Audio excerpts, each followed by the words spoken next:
Viewers, आज हम GST के बारे में सीखेंगे। जीएसटी क्या है और किस पर लगाई जाती है। तो जीएसटी क्या है? आपका गुड्स एंड सर्विसेज टैक्स। क्या है ये? आपका गुड्स एंड सर्विसेज टैक्स। क्या बोलते हैं इसको?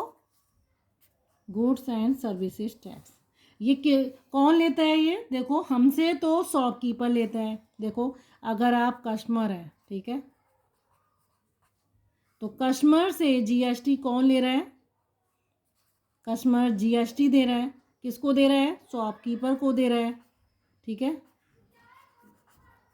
शॉपकीपर को। और शॉपकीपर जो है कस्टमर से जीएसटी लेकर किसको देगा? या तो सेंट्रल गवर्नमेंट को देगा, ठीक है, ये सेंट्रल गवर्नमेंट या फिर स्टेट गवर्नमेंट। स्टेट गवर्नमेंट किसको देगा? हो सकता है कस्टमर जो है जीएसटी दे रहा है शॉपकीपर को, शॉपकीपर पहले स्टेट गवर्नमेंट को दे या स्टेट गवर्नमेंट सेंट्रल गवर्नमेंट को दे। ठीक है, इससे दोनों गवर्नमेंट जो है अपना रेवेन्यू कलेक्ट करती हैं। ठीक है, इससे इनका जो रेवेन्यू है वो इंक्रीज होता है। तो इससे वो अपना क्या करती है?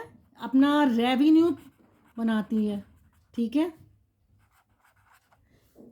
अब देखो जीएसटी, हम कोई भी चीज़ लेने जाते हैं, ठीक है, तो दुकानदार हमें रेफ्रिजरेटर है या टीवी है, मान लो उस पर डिस्काउंट दे रहा है, तो डिस्काउंट से क्या होता है? जो मार्केट प्राइस है उसमें से डिस्काउंट को डिडक्ट कर देता है।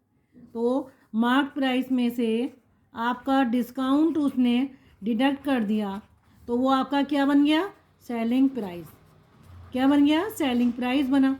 अब वो सेलिंग प्राइस, अब आप सोचोगे कि इसमें से इसने डिस्काउंट काट दिया, अब ये सेलिंग प्राइस मुझे सिर्फ ये पे करना है, कस्टमर को ये पे करना है। लेकिन इसमें भी क्या करता है जो शॉपकीपर है? इस सेलिंग प्राइस पर क्या लगाएगा? जीएसटी। तो जीएसटी किस पे लगता है? जीएसटी हमेशा किससे कैलकुलेट होती है? GST is calculated on selling price. तो जीएसटी हमेशा सेलिंग प्राइस पे लगेगी।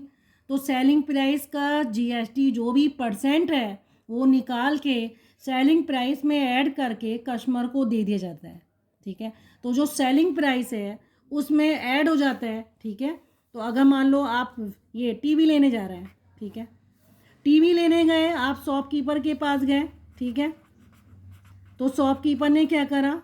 जो मार्क प्राइस था ये रहा, ठीक है, मार्क प्राइस में क्या करा उसने?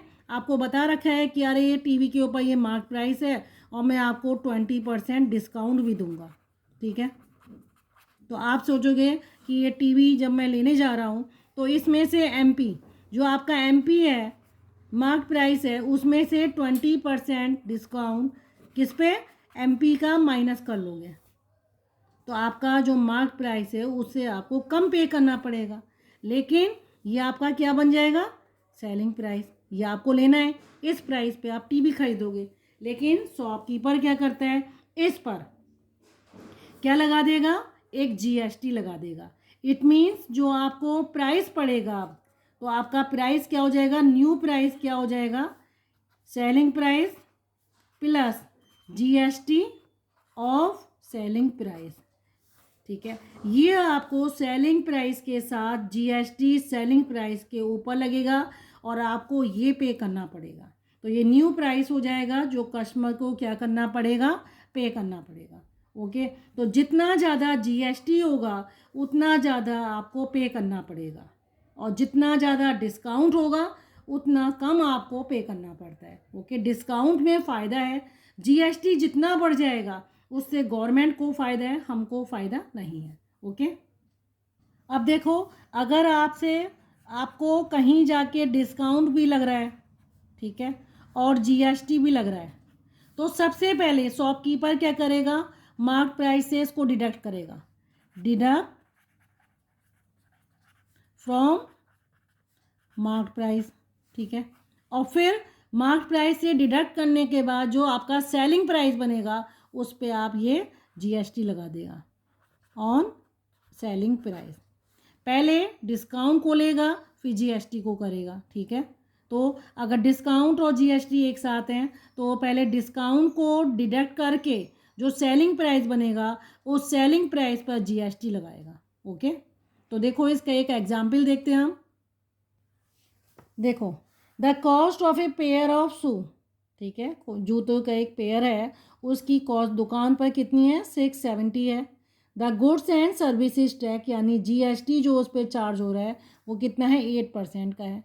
तो फाइंड द बिल अमाउंट, आपको कितना पे करना है, ठीक है, वो आपको बताना है। तो देखो ये क्या है, आपकी कॉस्ट है, तो आप इसको देखो, cost price of a pair of shoes, ठीक है, कितनी कॉस्ट है आपकी, ₹670। जीएसटी वो लगा रहा है कितना, 8%, ठीक है। तो ये अगर जीएसटी ना लगे तो जो पेयर है, पेयर ऑफ शूज़ है, वो आपको इतने में मिल जाएगा। लेकिन जीएसटी लगाने का मतलब है कि वो जूते आपको कितने के मिलेंगे, इससे भी ज़्यादा रेट में। तो आप कैसे निकालोगे, तो देखो न्यू प्राइस क्या हो जाएगा आपका, new price equal to cost price plus GST of, किस पे लग रही है जीएसटी, कॉस्ट प्राइस पे, ठीक है।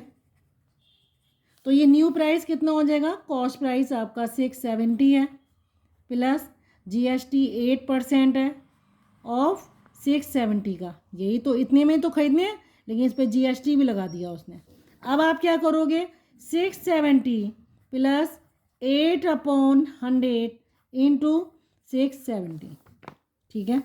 इसको आप देखो, 2 4 जा 8, 250 आ गया, 2 2 जा फिर 25 आ गया, ठीक है। तो ये आपका क्या आया, 670 प्लस 2/25 इंटू 670 है। तो पहले तो आप इसी को निकालेंगे, ठीक है, इस वाले को। चाहें तो आप इसका एलसीएम ले लो, ठीक है, 25 हो जाएगा, 25 से आप इसको मल्टीप्लाई कर दो, फिर इसमें ही कर दो।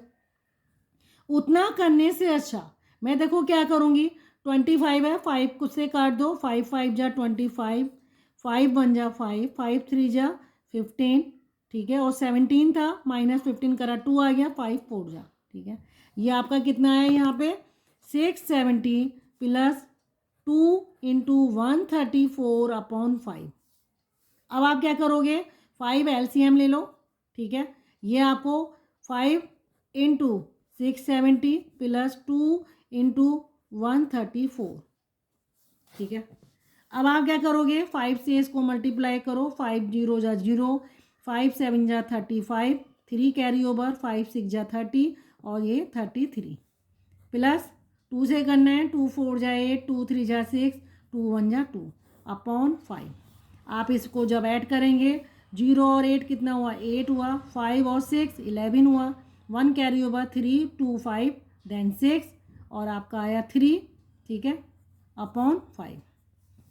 आप इसको डिवाइड कर लो, 5 7 जा 35, 1 नीचे आया और 11 हो गया, 5 2 जा 10, 5 3 जा 15 देन 6।